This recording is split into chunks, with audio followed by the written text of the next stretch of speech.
Olá pessoal, estamos aqui a convite do nosso querido confrade Luiz Macedo do Centro Espírita O Semeador, que nos convidou a fazer uma preleção para o seu grupo de estudos e eu sugeri o tema O Autodescobrimento, uma busca interior, dessa obra que estou lendo, de Joana de Ângeles, que faz parte da série psicológica e por estar imerso nessa psicosfera e tendo em vista a necessidade em que o distanciamento social, essa condição que estamos vivendo de pandemia, que nos coloca dentro dos nossos lares com o ficar em casa, nada melhor e mais propício que nós façamos esse movimento de ir para dentro.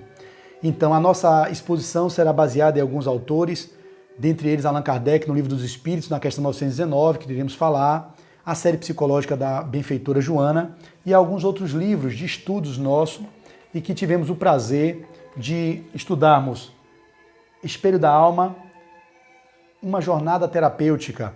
Foi um livro que estudamos em 2017 e 2018 lá no grupo de estudo da Federação Espírita do Estado da Bahia, na Sociedade Olo, no grupo de estudos com a Leonora Peixinho. E finalizamos também, nesse início de ano, essa outra obra, também de diversos autores, Refletindo a Alma, a Psicologia Espírita de Joana de Ângeles. Na verdade, esse foi o primeiro publicado pela Leal, e na sequência o outro. Só que nós invertemos, nós estudamos primeiro o outro e em 2020 terminamos esse. E ontem tivemos o prazer de começarmos o Homem Integral. Então estamos mergulhando na série psicológica dela, que começa com Jesus e a Atualidade, vai se dando a continuação com o Homem Integral e outros tantos que finaliza com Psicologia da Gratidão. Então, dito isso, eu vou iniciar fazendo uma oração através de uma canção de justamente chamar para o silêncio. Essa canção, ela nos incita e nos convida a silenciarmos, que é a proposta do autodescobrimento, não há como nos descobrirmos se não nos silenciarmos. Então eu peço a vocês que nesse momento fechem os olhos, possam estar num espaço de receptividade, de acolhimento do que eu irei falar, para que assim possamos todos ser inspirados pelos benfeitores, pelos amigos do plano espiritual e assim podermos ser uma contribuição para todos que chegarem a ter acesso a essa gravação, nesse modelo novo, de palestras, que é a palestra virtual. Então vamos lá. O Silêncio é uma canção católica do Padre Zezinho, mas que eu acho pertinente para que possamos criar ambiência psíquica para o trabalho se desenvolver. Vamos lá.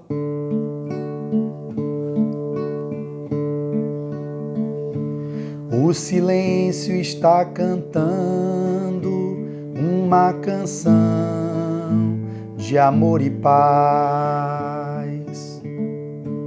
O silêncio está rezando uma oração por seu irmão.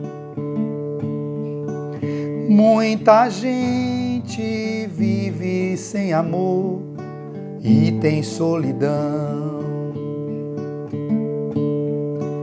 Mas aqui nesta casa do Senhor, solidão não existe não. Solidão não existe não.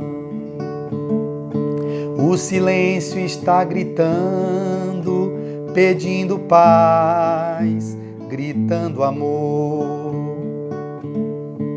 O silêncio está falando, põe teu amor no teu Senhor. Muita gente vive sem amor e tem solidão.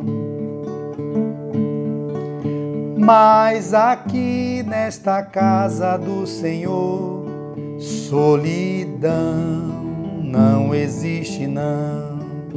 Solidão não existe não. Solidão não existe não. Nesse espaço de silêncio, em que é preciso fazer para escutar Deus, porque quando nós silenciamos, ouvimos o que Ele tem a nos dizer. Quando muitos de nós oramos, rogamos e pedimos, tem uma anedota que diz assim: poxa Deus, eu oro tanto ao Senhor e o Senhor nunca me atende e ele fala, mas você não para escutar o que eu estou lhe dizendo.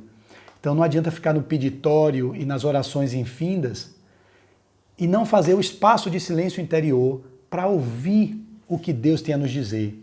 E quando eu digo Deus a nos dizer, seria o próprio Deus interno, porque nós somos centelha divina. E enquanto centelha divina, nós também somos deuses, como está lá nos evangelhos. Vós sois deuses. E assim, eu tenho uma mensagem que eu gostaria de abrir que fala justamente do silêncio que houve. Essa mensagem eu não iria ler, mas como me veio aqui nessa introdução essa fala do silêncio, a canção do silêncio, ela seria lida ontem, numa outra palestra que eu fiz para um outro centro espírita amigo, GELAC, que eu falei sobre Clara de Assis. E aí eu fiz a trajetória do espírito Clara junto com São Francisco de Assis e falamos que ela é a mesma benfeitora Joana de Ângeles, que foi Joana de Cusa, Joana Inês de la Cruz, Clara de Assis e Soro Joana Angélica. E aqui falava no final sobre Francisco de Assis, era para eu ter lido ontem, mas como eu não acredito no acaso, a sincronicidade do universo me fez fazer a leitura dela hoje, tocando a canção do silêncio e falar do silenciar para ouvir Deus. Ouçamos essa mensagem. Abstraí-te um pouco ao torvelinho das paixões que gritam em desespero ao redor dos teus passos e faze um grande silêncio interior.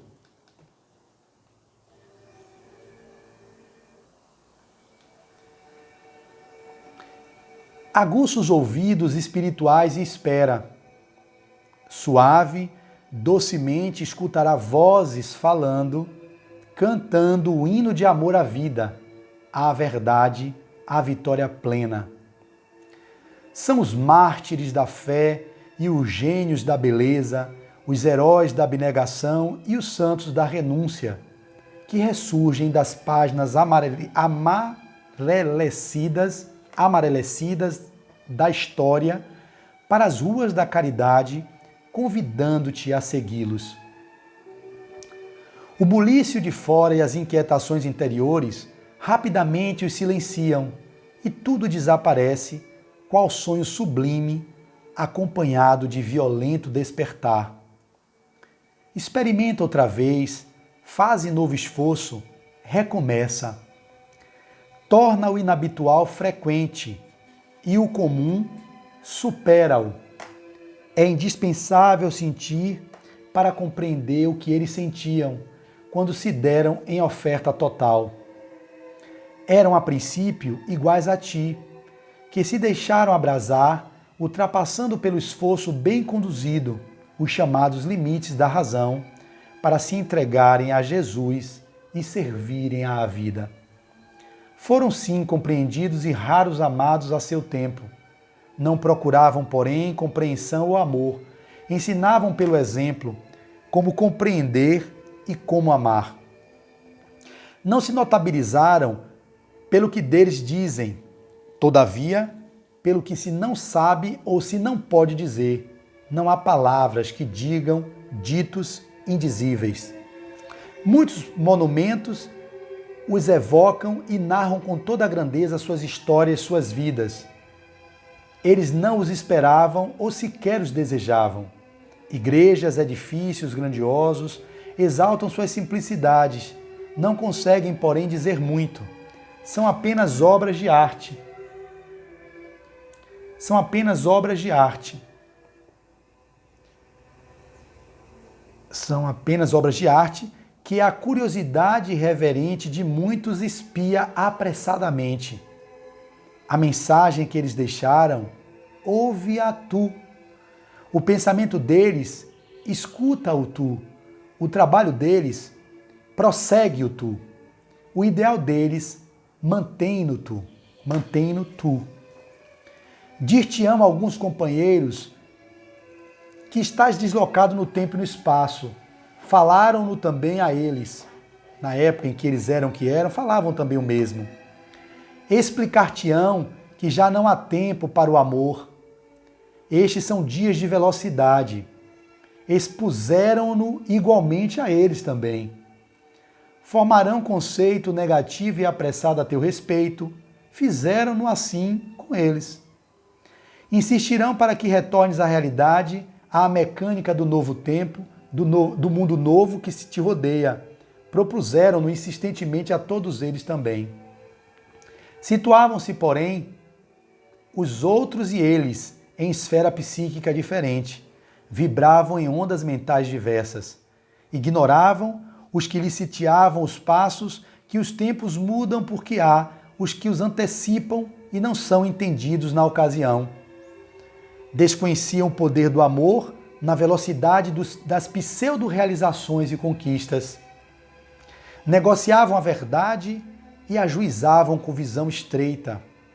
Subestimavam a excelência do novo, que é sempre velha experiência e indumentária agradável. Por isso, não descoroçois no embate da luz contra a treva da ignorância, que se pode apresentar com aparência de sabedoria, mas é somente astúcia. Finalizando, Catarina de Siena só a muito custo induziu o Papa Gregório IX a transladar o papado de Avião para Roma. No entanto, ignorava o que isso custaria à cristandade em esplendor e luxo desde o século XIV. Francisco de Assis, com muita renúncia, criou a ordem para atender à dor e casou-se com a pobreza. Não obstante, seus seguidores desvirtuaram o teu trabalho ímpar. E Jesus, a quem dizes amar, após dar-se numa cruz, acompanhou os crucificadores que lhes usurparam o nome, entronizando-o em toda parte, substituindo-o aos símbolos da guerra e da destruição, ou situando-o sobre os monumentos evocativos de monstruosidades e horrores. Confia, porém, o Rabi naqueles que hoje, no tumulto, estão fazendo silêncio para escutar aquelas vozes e a sua voz. O fim é assim.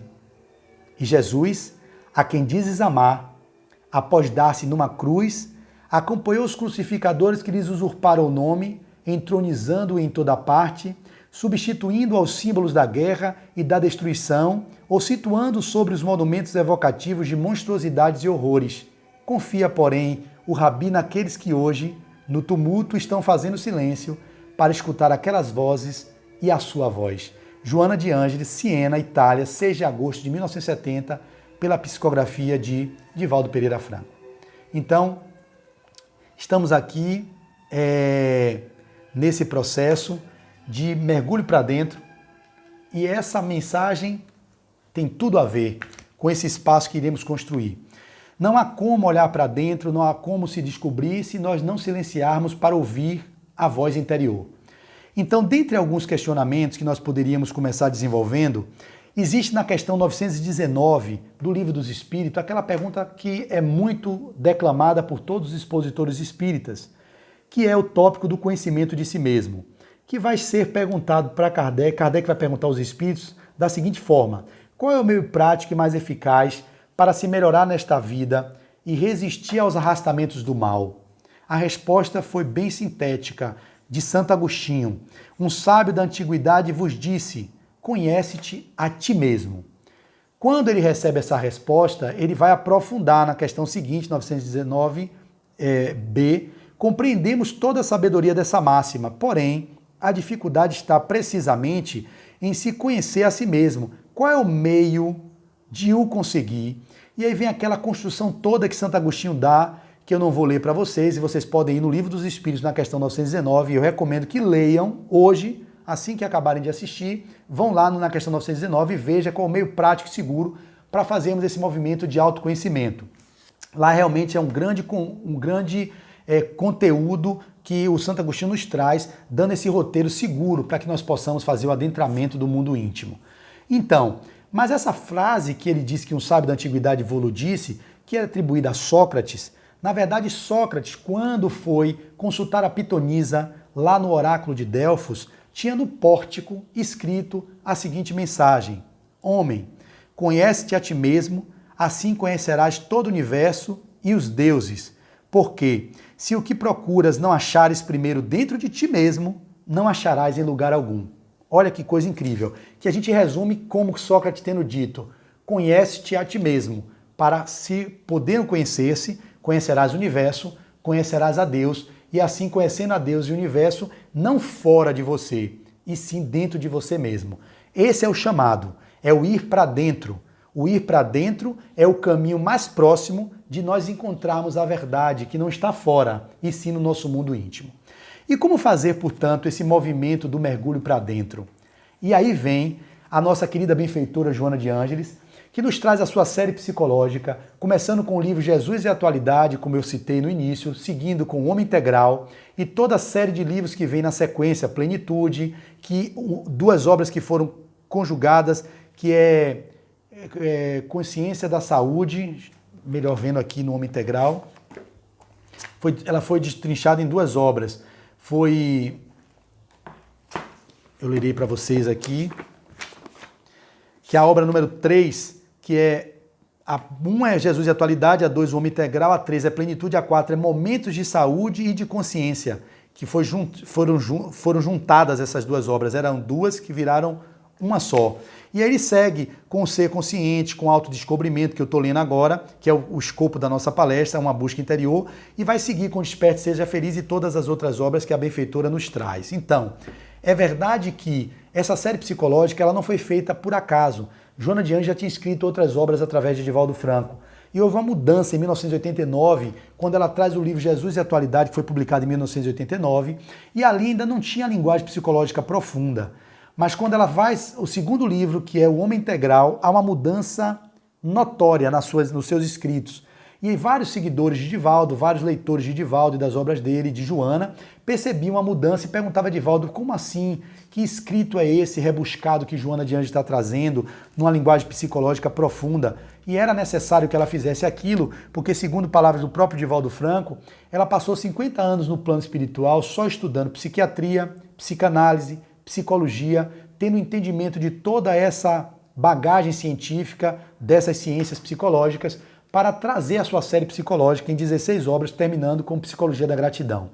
Então, nesse movimento de proposta que Joana traz, nada mais tem por trás do que essa necessidade de voltar ao que o nosso Sócrates já recomendava lá, 470 anos antes de Cristo, e que o próprio Cristo nos recomendou a fazer o silêncio interior, a reforma, a meditação que ele fazia quando ele se refugiava no deserto, porque ali ele ouvia Deus, ele e o Pai era uno, e portanto naquele silêncio de alma ele conseguia expandir a consciência e se conectar com o Pai e assim penetrar os desígnios do Pai, que é o nosso Criador, e ele como filho primogênito, ou melhor, o filho que nos mostrou a capacidade de amar como ninguém aqui na Terra fez. Ele tinha esse dever de revelar para o planeta como é a capacidade de amar que ele tinha para nos deixar o seu evangelho, a sua boa nova e toda essa referência que a gente tem dos escritos sagrados que foram pelos seus apóstolos deixados para nós, para a posteridade. Então, tendo em vista isso, nós temos aqui um chamado do autodescobrimento que precisa aqui fazermos alguns esclarecimentos. Nós sabemos que o termo autoconhecimento, como está aqui, é o conhecimento de si mesmo, seria conhecer a nossa essência. Então, o primeiro passo para que nós possamos nos iluminar é o autoconhecer-se. Não há como nós nos livrarmos de todas as mazelas, de todas as vicissitudes, sem, como na pergunta que foi feita por Kardec, qual é o meio prático e mais eficaz para nos melhorarmos. Não há como nos melhorarmos nesta vida e resistir aos arrastamentos do mal, senão no conhecimento de nós mesmos. Quando nós falamos conhecimento de si mesmo, a gente vai falar do autoconhecimento. Autoconhecimento, portanto, no sentido mais amplo, seria o conhecimento da nossa essência divina. Seria o movimento de alma, o movimento de aprofundamento na nossa condição de espíritos que somos, espíritos criados por Deus, simples e ignorantes, fazendo esse grande périplo rumo à tão sonhada iluminação e à tão sonhada perfeição. Mas é preciso, como no livro de Adenauer, ele vai trazer, no livro Psicologia e Espiritualidade, nessa obra ele vai trazer vários desdobramentos do autodescobrimento, da autotransformação, do autoconhecimento. E ele, na obra, ele pega um pouco e modifica a proposta do autoconhecimento do que diz respeito à passagem do pórtico e vai dizer que o autoconhecimento, na definição que ele vai trazer, ele vai atribuir no escrito desse livro, se vocês forem se debruçar, ele vai definir o autoconhecimento como o conhecimento do ego, ou seja, a estruturação egóica que nós somos enquanto personagem nessa atual existência, faz-se necessário o mergulho nesse conteúdo egóico, que é como nós nos expressamos. Então, conhecer-se significa conhecer a rolha, na imagem que Jung traz, quando fazendo uma extrapolação da imagem que o Freud nos trouxe, que é o inconsciente como a ponta do iceberg, e todo o subconsciente, que é o iceberg que está submerso, e o inconsciente profundo, que seria o oceano. Jung vai dizer que a nossa condição de consciência egóica se restringe a como se fosse uma rolha que flutua no oceano. Então nós somos apenas essa rolha. E muitos de nós não conhecemos nem a rolha, que na imagem que ele traz seria o ego manifesto e expresso. Então percebam, se nós não temos o conhecimento nem da rolha, como é que podemos conhecer o oceano? Das nossas infinitas possibilidades no construto da nossa trajetória desde o átomo até o arcanjo que nos tornaremos um dia, e todo esse arcabouço que está dentro do nosso inconsciente profundo e que nós não temos acesso e que às vezes somos tomados por ele, que eu vou desenvolver na nossa fala, e que não percebemos que estamos sendo tomados pelos movimentos das pulsões que estão lá reprimidas no inconsciente, e aí ficamos como verdadeiros autômatos e desconhecidos de nós mesmos nos manifestando nessa realidade. Então, o chamado do autoconhecimento, que na função maior seria o conhecimento profundo do ser espiritual que somos. Mas para conhecermos o ser espiritual profundo que somos, é preciso que conheçamos pelo menos o personagem que nos manifestamos nessa realidade, que é a condição egóica, que é essa instância psíquica que se comunica com o self e que esse eixo ego-self fará com que nós nos revelemos ou nos descubramos como verdadeiros seres que estamos vivendo uma trajetória no humano, mas que somos espíritos imortais.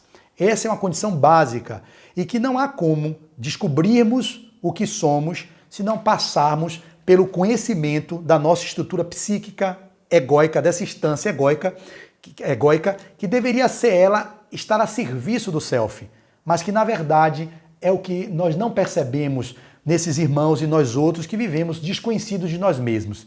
Então é preciso que façamos o movimento do autodescobrimento, ou melhor, do autoconhecimento dessa estrutura, para que possamos a partir daí fazermos o movimento do autodescobrimento. Uma coisa não anula a outra, mas é interessante que nos conheçamos enquanto personagem para que possamos fazer esse mergulho no profundo do ser. E Joana vai trazer, portanto, na obra que deu origem ao nosso trabalho, na sua introdução ela vai dizer: fazem-se imprescindíveis alguns requisitos para que seja logrado o autodescobrimento com a finalidade de bem-estar e de logros plenos, a saber, insatisfação pelo que se é, ou se possui, ou como se encontra. Então, primeiro movimento que tem que ter uma motivação. Para se autodescobrir, é preciso que nós nos motivemos de alguma sorte, com uma insatisfação pelo como você está, ou melhor, como o ego está se representando na sociedade, como ele está se manifestando. Então há uma insatisfação com o que você está sendo, ou o que você possui, ou como você se encontra. Desejo sincero, é necessário ter um desejo sincero de mudança, persistência no tentame, disposição para aceitar-se e vencer-se, capacidade para crescer emocionalmente. Então ela traz várias etapas que no livro que eu citei no início, o nosso querido Cláudio Sinotti, ele vai desdobrar essas passagens dessa fala dela no capítulo Autodescobrimento e o Significado Existencial. Ele vai se debruçar na necessidade de destrinchar todas essas partes que a Joana traz no livro da série psicológica, que ele vai dizer requisitos para o autodescobrimento, desejo sincero de mudança, ele vai destrinchar, persistência no tentame, disposição para aceitar-se e vencer-se, capacidade para crescer emocionalmente, e todas essas etapas estarão mais bem detalhadas aqui. Então vocês podem também fazer a leitura do livro Espelhos da Alma, uma jornada terapêutica para o movimento de aprofundamento. Nesse processo, portanto, que a nossa benfeitora traz, que eu vou repetir, que vale a pena aqui, como é um grupo de estudos, que vai estar vendo esse vídeo antecipadamente para depois discutirem no grupo de estudo, ela vai dizer o seguinte: para o autodescobrimento, fazem-se imprescindíveis alguns requisitos para que seja logrado esse intento, com a finalidade de bem-estar e de logros plenos, a saber, insatisfação pelo que se é ou se possui, ou como se encontra. Esse é o primeiro ponto, você está insatisfeito com esse movimento, desejo sincero de mudança, depois a persistência no tentame da mudança, depois uma disposição para aceitar-se e vencer-se a si mesmo, ou seja, vencer as condições egóicas, para que assim você possa encontrar-se com a sua essência divina, e capacidade para crescer emocionalmente, ter essa capacidade de resiliência, de aceitação do nível em que nos encontramos para que possamos ser aquilo que nós podemos ser na nossa melhor versão. Esse é um processo que é significativo e que nós percebemos, e eu falo de mim, quando falo nós percebemos de mim mesmo, que sou um completo desconhecido de mim mesmo. E por ser um completo desconhecido de mim mesmo, já na essência de espírito imortal que sou, eu já não tenho conhecimento disso, ou melhor, eu não tenho conhecimento da condição egóica em que me expresso, como é que eu vou saber essa condição de espírito imortal que sou? Então, quando Adenauer traz essa proposta, que eu concordo com ele, que o autoconhecimento, ele vai trazer o capítulo sobre autoconhecimento, ele vai dizer que o conhecimento a si mesmo é um processo que sempre foi entendido como a busca da percepção da própria natureza do ser humano, isto é, do que é em essência. Então é essa a condição. Só que ele vai fazer diferente no livro. Ele vai abordar uma maneira restrita, como o processo de conhecimento do campo da consciência, ou seja, da rolha, no que diz respeito ao ego como centro que medeia a relação do ser com o mundo. Então ele vai se debruçar com essa instância psíquica egóica, para conhecendo o ego, nós podemos fazer o movimento do autodescobrimento. Ele continua, portanto aqui, o autoconhecimento é o da consciência do ego. Então ele está deixando bem claro que ele vai primeiro fazer o conhecimento da instância do ego, isto é, do que ele é, de como costuma agir, de que referências se utiliza, que preferências tem, que lugar costuma ocupar e de quais aspirações sedimenta. Ele vai aplicar no livro, ele vai dizer, aplico aqui uma interpretação pessoal do conhece-te a si mesmo, que está no pórtico de Delfo, do oráculo de Delfos, entendendo-o como o saber sobre os processos vividos pelo ego na atual existência, já que em cada uma delas um novo se forma. Isso é fundamental para que nós possamos desenvolver a nossa fala. Então ele vai se debruçar no conhecimento do ego, porque como nós nos manifestamos e que nós estivemos antes em outros personagens, como eu já vivi antes e viverei depois, todos vocês também passaram por isso, cada estrutura egóica se manifestou dentro da especificidade cultural em que está inserida, da condição familiar, das condições de informações que nós temos, das condições sociais, das condições financeiras. Isso constrói o nosso personagem da atual existência. A partir dessa premissa do conhecer a estrutura egóica, é que nós podemos aprofundar no movimento de autodescobrimento, que aí é o que a Joana nos traz e que Adenauer vai trazer no capítulo seguinte do autodescobrimento como sendo: o processo do autodescobrimento é uma fase posterior ao processo de autoconhecimento, muito embora se possa iniciá-lo enquanto se vive o reconhecimento das características do ego, porque ele já disse que vai restringir o autoconhecimento à estrutura egóica. Autodescobrir-se é conseguir revelar a consciência gradativamente os conteúdos que se encontram inconscientes. Olha que legal. O que é autodescobrir? É revelar os conteúdos que estão no inconsciente para a consciência. Ou seja, fazer essa transição de complexos, arquétipos, tendências, tudo que está lá armazenado no nosso inconsciente, a gente vai perceber e trazer para a condição da consciência egóica o que está lá no nosso obscuro, as sombras, né? Aquele lado oculto que nós não conseguimos devassar por não termos o hábito de mergulhar para dentro. E ele continua, os conteúdos inconscientes, além de descobrir como funcionam os mecanismos psíquicos entre a vida consciente e a inconsciente. Autodescobrir-se não é necessariamente ter acesso direto aos conteúdos, é você revelá-los, né? Ter acesso aos conteúdos das vidas passadas. Não. Autodescobrimento é você ter acesso aos conteúdos que estão nessa própria existência, no inconsciente profundo. Nós temos o inconsciente, nós temos o consciente, o inconsciente pessoal e o inconsciente coletivo, na linguagem junguiana. Então o inconsciente coletivo é todo o arcabouço de construto do ser imortal que somos ao longo das sucessivas existências. O inconsciente pessoal seria essa instância em que é desde o seu nascimento, onde você como bebê, ou melhor, como feto, embrião, você tem informações embrionárias que estão no seu inconsciente pessoal e que essas informações podem ser acessadas com técnicas as mais variadas de acesso ao inconsciente, de regressão de memória, para que a consciência egóica possa ter informações que às vezes vocês não estão sendo, vocês, ou melhor, estão sendo o efeito disso, de experiência de rejeição, de abandono, que vocês tiveram na vida intrauterina, da tentativa de aborto que a mãe e o pai possivelmente tiveram em algum momento e não foi revelado para vocês, mas que o inconsciente pessoal está lá registrado e que vocês, como desconhecidos de si próprios que são, pensam que estão agindo como seres adultos, fruto das escolhas do ego, mas na verdade estão sendo um efeito do inconsciente que não foi acessado, das experiências que vocês não têm acesso por não terem o hábito do mergulhar para dentro, do autodescobrimento.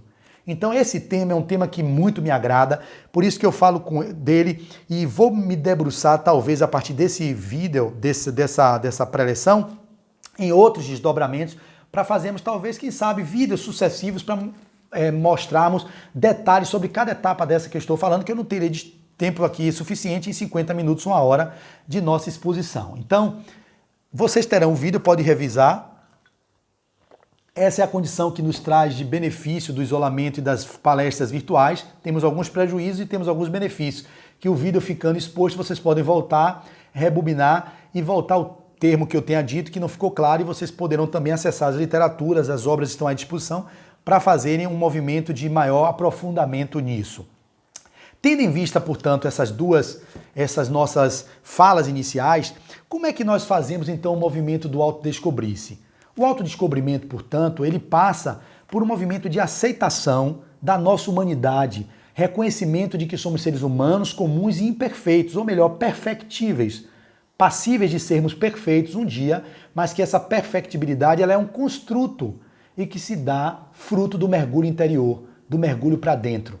Como nós não aceitamos a condição humana que estamos, nós criamos vários mecanismos de defesa para não revelar aquilo que ainda trazemos no nosso arcabouço, que é no grande oceano, tendo essa imagem para que vocês reflitam melhor, de todas as coisas que ainda estamos em condição da nossa humanidade, mas porque não queremos, porque não desejamos, ou melhor, porque porque ficamos no espaço de não querermos deixar de ser aceitos.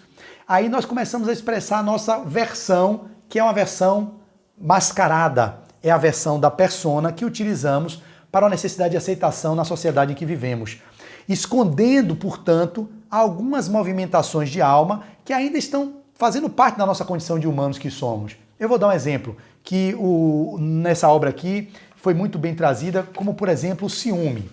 O ciúme, por exemplo, é inquestionavelmente um problema com consequências morais significativas.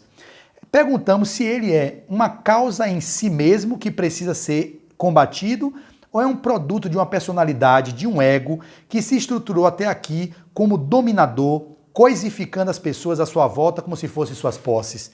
Então vamos, o ciúme é uma condição, que é um sintoma, que se revela nas condições das relações entre irmãos, entre mães e filhos, entre maridos e mulheres.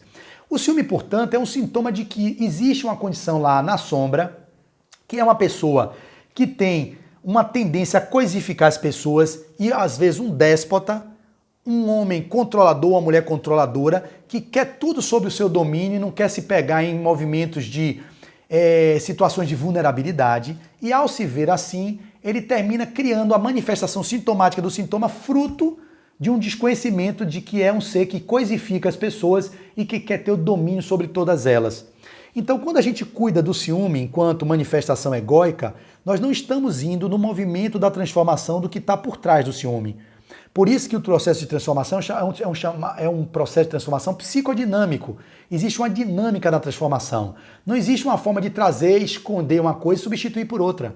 Isso é um engano que nós cometemos. Tira o ciúme. Portanto, o comportamento se modifica, mas que na verdade é apenas uma retração, uma contenção de algo que na verdade está lá no fundo clamando por ser escutado e que nós mudamos o comportamento ciumento e que na verdade só é uma mudança comportamental, mas não é uma mudança estrutural. Você não faz um mergulho no inconsciente profundo, nessa psicologia chamada por Jung, psicologia analítica, que ele falou que é a psicologia complexa, que é esse movimento de ir no mundo mais profundo do ser que somos. Então o ciúme é uma dessas expressões de manifestação que nós às vezes contemos, como a inveja, como outras expressões que temos, e que na verdade são apenas sintomas do que está por trás. O que é que está por trás da inveja? Qual é a fragilidade que está lá atrás de você invejar o que o outro tem? Isso, cuidar da inveja, você pode mudar o comportamento invejoso, ficar se contendo, reprimindo-se, e, no entanto, recalcando aquilo, e que são linguagens que Freud usava, né, na sua visão da psicanálise, que era a repressão, e tem um outro termo que eu anotei, a repressão. Freud trazia dois termos, ele traz duas formas que o ego faz para se defender. E uma delas é a repressão, que consiste no movimento de retirada de algo da consciência em direção ao inconsciente. Então você tira aqui da condição periférica algo que lhe incomoda e joga para o inconsciente, como se buscasse uma introversão do ciúme, do exemplo que eu dei, ou da inveja. E depois tem o outro, que é a resistência, que é a força para que o conteúdo permaneça inconsciente. Então você cria o movimento da repressão e o movimento da resistência. Esses dois movimentos que nós utilizamos na visão psicanalítica freudiana são desdobrados por Jung nos mecanismos de defesa do ego, que aí vão ser desdobrados no mecanismo de compensação, de racionalização, a introjeção, a regressão, a vitimização, enfim, todos esses mecanismos são estruturas que o ego constrói para se proteger, ou melhor, para não revelar a condição que ele traz do inconsciente, que ele quer de qualquer sorte escamotear. E isso vai gerando processos na alma, são as chamadas doenças psicopatológicas, são as psicopatologias, são os processos neuróticos, os transtornos psicóticos, as depressões, os transtornos fóbicos, os movimentos que acometem as doenças do o corpo físico, como os cânceres, as doenças autoimunes, que são frutos dessas resistências egóicas de não olhar para os mecanismos sombrios, ou melhor, para os conteúdos sombrios, e ao tempo em que o self precisa se expressar, e como ele quer ser escutado, ele quer ser ouvido, ele vai falar, olha ego, você não está me ouvindo, você está em cima só criando resistência, recalcando um monte de coisa, eu preciso ser visto, eu preciso ser olhado. E como você não me olha, eu vou ter que criar um mecanismo de proteção para que você me veja. Eu não quero mais ver essa vida. Essa vida que você está me propondo, eu não tenho interesse. Onde eu não sou escutado. O self conversando com o ego. Eu sou o gerenciador da psique. E como gestor da psique, você não ouve o gerente. É como se fosse um vendedor na ponta que não está ouvindo o gerente, o que está comandando. Ele faz o que ele quer. O gerente se rebela e diz, eu vou lhe demitir. Como o self não pode demitir o ego, isso me veio agora, essa imagem, ele diz assim, olha, eu vou criar um mecanismo aí para adoecer você. Aí começa a vir doenças autoimunes, o lúpus, as doenças que são muito comuns, os cânceres, câncer de mama, câncer de próstata, que tem outras etiologias, mas toda a origem de qualquer manifestação orgânica, na visão materialista, ela vai se atribuir a movimentos fortuitos.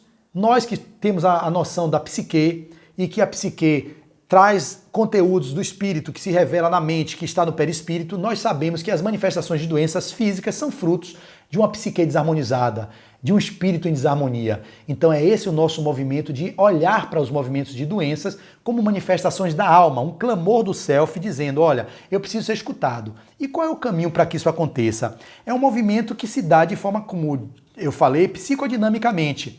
E eu trago algumas passagens aqui que Jung vai citar. O homem que não atravessa o inferno de suas paixões também não vai superá-las. Você só consegue superar o inferno das suas paixões, ou melhor, o homem que não atravessa o inferno das suas paixões, ele também não vai superar. Então não tem como superar as nossas paixões se a gente não olha para elas, se a gente não faz um mergulho de retorno ao olhar para dentro. E aí a gente vai desdobrando com Joana de Ângeles, que vai afirmar também no livro da série psicológica Em Busca da Verdade, ela diz, abre aspas, não se trata de ficar contra as imperfeições, a sombra interior. Não se trata de ficar contra o que está na sombra, mas de identificá-la para mais reforçá-la, o que equivale dizer conscientizar-se de sua existência e considerá-la parte de sua vida. Então, você integra os conteúdos sombrios e não negar os conteúdos sombrios, porque se você nega, aquilo que você nega cria força e vai se manifestar de uma outra sorte em algum momento da sua existência. E ela continua no mesmo livro dizendo, lutar contra a sombra representa proceder a um desgaste inútil de energia quando é identificada, ou seja, é um gasto inútil de energia. Quando é identificada, a energia retorna ao psiquismo e à medida que ela é integrada, mais vigor se apresenta no ser consciente. Então, toda forma de resistir e de lutar contra essa energia, de uma forma ou de outra, você cria movimentos que vão gerar disfunções, distonias, distúrbios no psiquismo, na manifestação egóica. Então a melhor coisa que vocês podem fazer é olhar para elas, integrando, e aí você transcende e inclui todos os movimentos que o seu ser, que está lá, clamando por ser escutado, não está sendo, porque vocês não dão ouvidos a ele. Então, esse movimento todo, eu vou trazer agora uma outra informação que o querido Jung, quando lá foi entrevistado por um repórter, lá em 1959, ele vai dizer assim: 2 anos antes da morte de Jung, ele concedeu uma entrevista à BBC, que ficou registrada no programa Face to Face. Em determinado momento, o entrevistador John Freeman perguntou se ele poderia prever uma terceira guerra mundial, já que, nos anos 30, quando atendia a pacientes alemães, chegou a antever a Segunda Guerra Mundial através da análise dos sonhos dos seus pacientes. Assim como teve uma visão antecipada da Primeira Guerra. Jung então respondeu, abre aspas, eu não tenho indicações definitivas a esse respeito, mas existem muitas indicações de que as pessoas não sabem efetivamente o que são. Os sonhos das pessoas contêm previsões, mas é muito difícil saber se eles indicam uma guerra, porque essa ideia está na mente da maioria das pessoas. Era pós-Segunda Grande Guerra Mundial, porque essas condições estão na mente de muitas pessoas. Os sonhos das pessoas contêm previsões, mas é muito difícil saber se eles indicam uma guerra, porque essa ideia está na mente da maioria das pessoas. Antigamente, era muito mais simples, pois não se pensava na guerra, e o significado dos sonhos era muito mais claro. Hoje em dia, não mais é assim. Somos tão cheios de apreensões, medos, que não sabemos exatamente para o que nossos sonhos apontam. Mas uma coisa é certa, uma grande mudança na nossa atitude psicológica é iminente. Isso é certo, porque precisamos de mais psicologia, precisamos de mais entendimento sobre a natureza humana, pois o único real perigo que existe é o próprio homem. Ele é o grande perigo. E, infelizmente, parecemos não ligar para isso. Não sabemos nada sobre o homem, quase nada. Sua psique deve ser estudada, pois nós somos a origem de todo o mal por vir. Fecha aspas. Então Jung traz essa revelação e quando ele era acessado para querer descobrir alguns movimentos de clarividência através dos sonhos, né? Ou melhor, de revelações do que poderia vir, já que ele tinha revelado que a guerra seria uma condição pelos atendimentos no seu consultório de vários pacientes que traziam nos sonhos mensagens, que os sonhos são mensagens da alma, e ali revelava-se que viria uma grande guerra. Na Segunda Grande Guerra, acabando em 1959, foi perguntado, ele disse que não podia afirmar, mas que ele poderia dizer sim, que nós precisamos conhecer o homem. E o conhecimento do homem é condição sine qua non para que a humanidade possa se tornar uma humanidade melhor. O que percebemos hoje é um movimento de exterioridade, é uma busca de ter em detrimento do ser. Nós vivemos no mundo desenfreadamente indo para fora, indo para fora, indo para fora, porque achamos que é fora que vai estar a nossa realização. Mas lá de trás do Pórtico de Delfos já dizia, conhece a ti mesmo, assim conhecerás todo o universo e os deuses, porque se o que procuras não achares primeiro dentro de ti, não acharás em lugar algum. Então nós ficamos vivendo no mundo externo, procurando verdades externas, quando na verdade a verdade simplesmente estará dentro de nós mesmos. Conhecereis a verdade e a verdade vos libertará. E onde é que está a verdade, se não dentro de nós? Então, se nós não fazemos o movimento do autoencontro, do autodescobrimento, nós nunca conseguiremos encontrar a verdade. Não conseguiremos nos revelarmos a nós mesmos, em primeiro lugar, para que assim possamos nos revelar ao mundo. E nesse movimento de revelar-se a nós mesmos, nos descobrirmos, encontrando com tudo aquilo que está no nosso inconsciente, fazendo esse movimento de retorno ao mundo íntimo, nós poderíamos nos tornar pessoas melhores na relação com o mundo externo. Só que nós não fazemos isso. Existem alguns movimentos para que isso possa acontecer. Existem movimentos de mergulho interior que se dá através de algumas formas, e dentre elas eu já citei em várias palestras minhas, e que nós poderíamos usar nesse movimento de isolamento e de distanciamento, como por exemplo, a meditação. Poucos de nós fazemos o movimento de meditação, que é um movimento de olhar para o mundo íntimo e assim podermos, quem sabe, encontrar com aquelas condições que estão lá reprimidas no inconsciente e assim olhar para aquilo e dizer, ok, para isso. Percebo que tenho essa possibilidade de manifestação de tendência, mas eu aceito a minha humanidade como eu sou. E esse é o movimento que a gente sempre chama a atenção. No movimento de encontro com essas condições da nossa humanidade, é você usar aquelas siglas que eu sempre digo, PARDA, que é o perceber a tendência, ou seja, eu percebo que sou ciumento, ok para isso, depois venho aceitar aquilo, depois eu reflito sobre aquilo que eu percebo, depois eu faço a decisão de mudança e depois eu faço a atitude da mudança. Então, perceber, aceitar e decidir mudar. Essa tríade que eu poderia resumir nessa PARDA, que é a sigla PARDA, perceber, aceitar, refletir, decidir e ação na mudança. Se nós percebemos isso, só podemos perceber se olhamos para dentro. Nós não podemos perceber que o nosso ciúme, que a nossa inveja, que a nossa raiva, a nossa agressividade é fruto de condições que estão lá no inconsciente profundo, que é do homem mimado, daquele menino que quer ser o reizinho, o centro da atenção, que quer ser a pessoa que mais consegue ser olhada pelos pais e vista como um déspotazinho. A gente vai perceber que aquilo se manifesta como uma irritabilidade. Mas aquela irritabilidade é fruto disso, de uma condição egóica. E essa condição egóica a gente não tem que recriminar, a gente não tem que rejeitar isso, a gente tem que incluir isso e olhar para, ok, eu sou egoísta, ok, eu sou agressivo, ok, eu tenho ainda em mim um déspota, eu sei que eu tenho dentro de mim um intolerante, eu sei que eu ainda estou com o meu grau de arrogância extrema.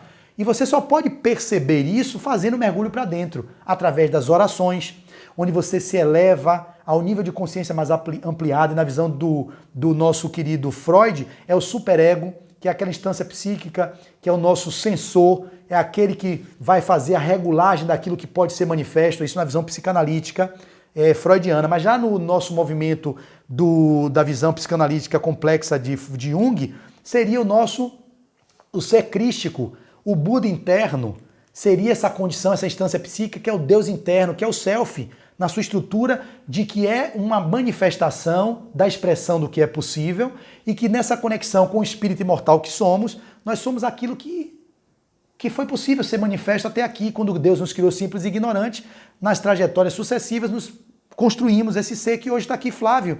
É essa condição minha de humanidade que eu tenho que acolher. E eu só posso acolher fazendo esse movimento de aceitação, de percepção das minhas tendências. E olhando para isso, eu vou fazer o movimento da atitude, da mudança, daquilo que já me incomoda. Então não existe um movimento de trocar o ignorante, o autoritário, o agressivo por um bonzinho, porque aí são os mecanismos que o ego usa. É aquela pessoa que tem concupiscência, que tem a lascívia, tem a sexolatria e se mostra, isso é sintoma, se mostra uma pessoa puritana. É um mecanismo de defesa, é uma compensação. É aquela pessoa que quer ser um mártir, ele tem um egoísta dentro dele, um altamente individualista e se mostra como grande altruísta, é aquele que quer ajudar todas as pessoas e não consegue ajudar a si próprios. Então ele se mostra assim.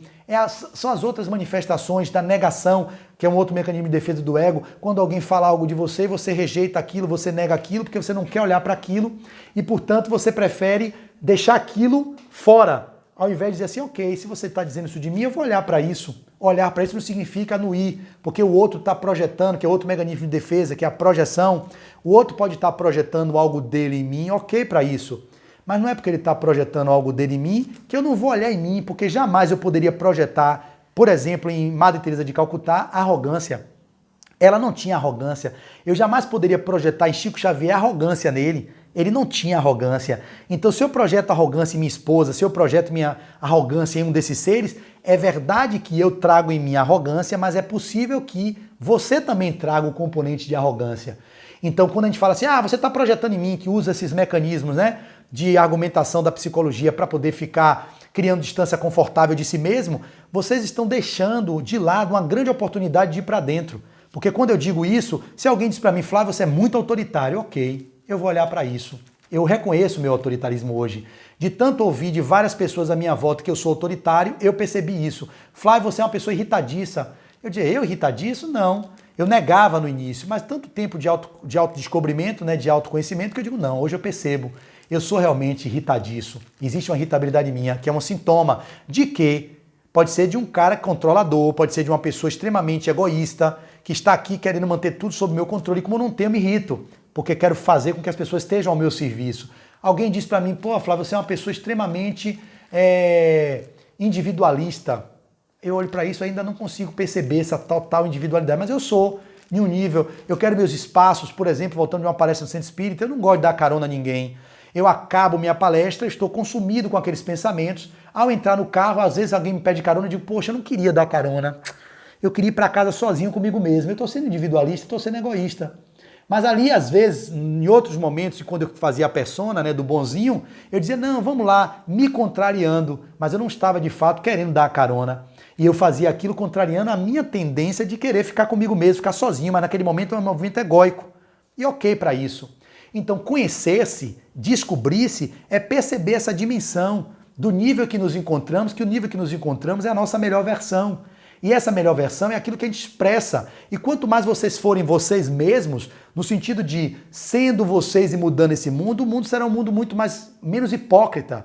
O mundo que vivemos hoje, da hipocrisia de apontar para fora o corrupto que está lá, o psicopata que a gente acusa o outro, todas as formas que a gente fala externamente do que a gente percebe no outro, é aquilo que está dentro da gente. A gente não precisa perder tempo olhando para fora, julgando quem está fora. O mais importante nesse momento de isolamento, de reclusão, é olhar para dentro. O outro é o que o outro pode manifestar na sua melhor versão. E você é o que você pode ser na sua melhor versão. Quando você vê um programa de televisão, fica indignado, criticando, julgando. Olha que coisa, que cara corrupto. Como é que o cara tá fazendo aquilo? O assassino que você vê fora tem um assassino dentro de você. Aquela mulher que é que expressa-se de forma um tanto quanto sensual, que você às vezes critica, aponta para lá como aquela mulher veste-se, é às vezes a mulher que está dentro de você que quer viver a experiência da sexualidade e que não tem coragem de ser o que é, porque esconde-se na máscara daquela mulher puritana. Eu não estou dizendo que com isso você vai viver aquilo que você está reprimindo, mas é olhar para aquilo. O olhar para aquilo significa anuir, aceitar, acolher, a assunção do estágio em que nos encontramos. Quando você fala do delinquente que está fora, você tem um delinquente dentro de você. Quando você aponta a pessoa de lá de fora que é uma pessoa que é agressiva, você tem um agressivo dentro de você. Esses são os mecanismos que a gente usa para negar o não olhar para a realidade profunda que ainda nos encontramos. Somos espíritos na segundo grau da escala evolutiva, espíritos de terceira ordem, na trajetória do avanço para espíritos de primeira ordem, tem um longo caminho a seguir. Mas não conseguiríamos atingir esse longo caminho se a gente ficar negando tudo aquilo que se mostra, ou aquilo que o outro aponta. O que o outro aponta, ok, pode ser dele que está projetando em mim, mas vamos olhar para isso e dizer, ok, vou olhar para isso. Se você está dizendo que eu sou autoritário, eu vou olhar para isso. Olhar para isso significa olhar para dentro e perceber o autoritarismo que existe dentro de você, para que assim vocês não passem pelo risco do chamado efeito sombra, que é o efeito sombra, que são os mecanismos que vocês veem na TV, muitas pessoas às vezes que estão lá em casa, um cara que é cortês, que é delicado, que é educado, cumprimenta o porteiro, de repente ele vai, esquarteja a mulher e bota numa mala. O porteiro de nossa, que passou na televisão há uns 10 anos atrás, como pode? O cara tão civilizado, é um pai que pega uma filha num momento de fúria e joga pela janela.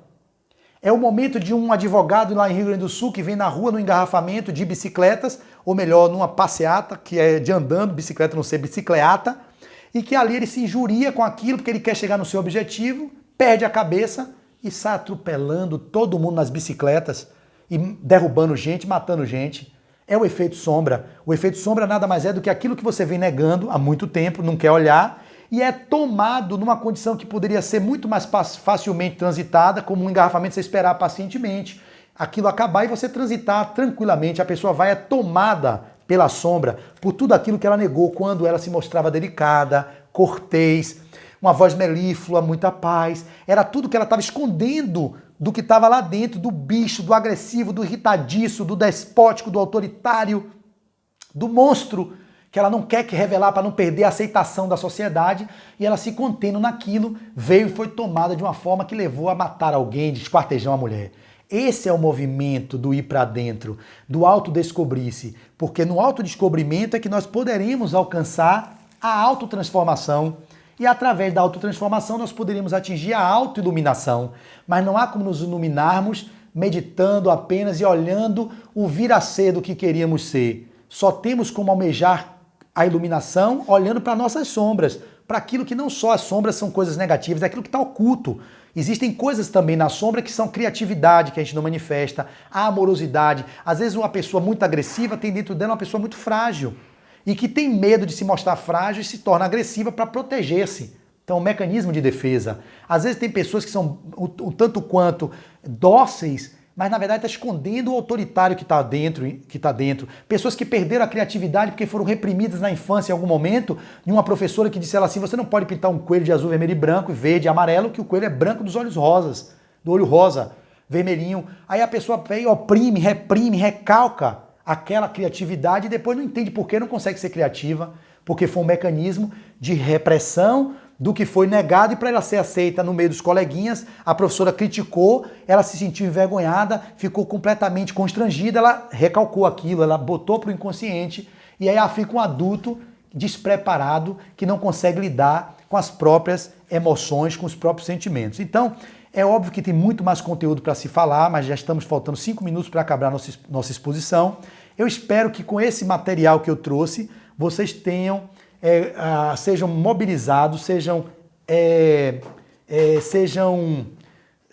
incitados a fazer um mergulho mais profundo nesse caminho do autoencontro, do autodescobrimento. Eu recomendo a leitura do livro, o autodescobrimento dela, mas se quiserem iniciar a série, comece com Jesus e a Atualidade, que ele era o exemplo de homem integral. Na sequência vem o Homem Integral, e aí vocês seguem lendo o Livro dos Espíritos, a questão 919. Não esqueçam de ler o que Santo Agostinho vai dizer com relação à questão de fazer o mergulho interior todas as noites quando dormir, olhar para dentro e percebam aquilo que você se comportou, como você se comportou, porque o comportamento você pode modificar, mas não é a mudança da condição profunda do ser. Através do comportamento egóico, de um comportamento ciumento, de um comportamento vaidoso, de um comportamento orgulhoso, de um comportamento invejoso, vocês podem acessar as coisas que estão lá na profundidade do ser e que vocês não fazendo esse movimento de ir para dentro, vocês nunca vão conseguir descobrir. Então eu citei a oração como um caminho para dentro, o movimento de contemplação, contemplar a natureza,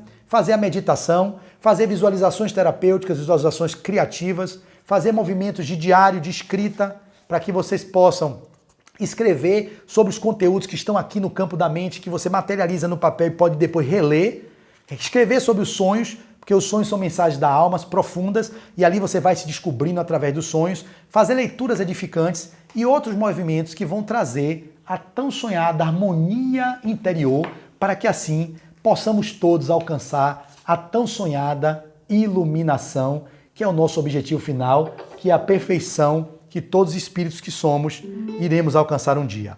Então, nessa condição, eu finalizo com uma oração, trazendo para vocês essa canção que eu acredito, essa oração que foi publicada no livro Estesia, por Divaldo Franco, do espírito Rabindranath Tagore, que diz assim: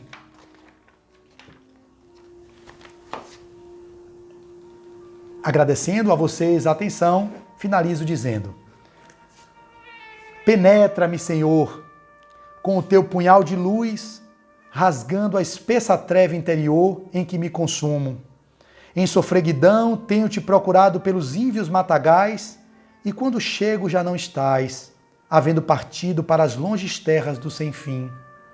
Penetra-me, Senhor, como se uma ardente madrugada devorasse toda a noite de minha alma mesquinhada no erro, a fim de que jamais me perca pelos báratos da insensatez. Desde há muito que te busco, todavia, por onde passo, defronto as notícias de que já transitastes por aqueles sítios, ora ressequidos e tristes. Penetra-me, Senhor, e faze-me sangrar de tal forma que o lugar da ferida permita-me o dreno da purificação. Buscando o amor, tropecei no desejo, e ansioso pela paz, desperto na guerra. Só tu possuis a espada que fere e rasga sem magoar. Desse modo, por que, Senhor, não me dominas? O dia vai longe, a manhã se afogou na força soberana do sol, e a tarde aproxima-se da noite. Receio as trevas, e não possuo lume para caminhar. Corujo com as estrelas no zimbório, enquanto tropeço no chão em sombras. Domina-me, Senhor, antes que a treva me vença. Enche-me, preenche-me de luz e deixa-me clarificar os imensos caminhos dos transeúntes anônimos que seguem sem rumo, procurando nada. Acalma-me, Senhor, e deixa-me sentir e sofrer a tua presença, porquanto, possuído pelo punhal flamejante da tua força, não mais me pertencerei e poderia asseverar nesta noite de paixões: não vivo mais. É o Senhor poderoso, o Rei de todos os reis, que vive em mim. Penetra-me, Senhor, e não me abandone jamais. Muito obrigado, meus amigos. Gratidão pela escuta. Que Jesus os ilumine e muita paz.